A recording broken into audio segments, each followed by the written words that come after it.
अभियोग रही बेले आज्ञा जेन आमर चेक डैम मन बनी एटा बनी कर 10-12 वर्ष है ना और ताके से जई संगरे से और केन केन आज्ञा माने ठिकादार ही करी ये माने ताके अनु पानी पुना डाली दी करी ताके रिपेयरिंग बोली कर कहचन कि नुआ करी बनीचे बोलुचन और पैसा गवर्नमेंट रो लक्ष लक्ष टंका लुटुचन आज्ञा जन चेक डैम ही चासी के पानी लागी पारू छे बिल्कुल नहीं अपन माने देखी करी आसन कौन चासी के सेनो नहीं लगवा कौन चासी से उपकृत नहीं पाई पारबा केते टंका आसे केते टंका आसे आसुथिबा 4-5 लाख तो आउथिबा आका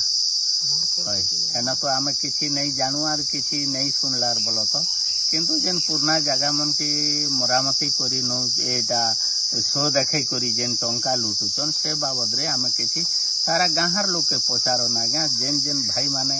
ए मंदिर बाबूर जमी अच्छे से न पद्मनाभ भक्त आपन जेन रोड रो तलबाट के देखले सेना पद्मनाभ भक्तर जमी अच्छे से मन के पचारन जैसे न जमी रे केते चासी उपकृत होचन केते चासी के पानी लागुची से मन के पचारन प्रकृत रे चासी उपकृत होचन कि नहीं हेबार आज्ञा टोटल नहीं आपन काना चाहूँ उचित न्याय मिलू लोक के उचित कार्य हो उचित न्याय मिलू लोक के चासी जेन कि उपकृत हेबे से हिसाब रे कार्य करा जाऊ एतकी आमर कहबा कथा।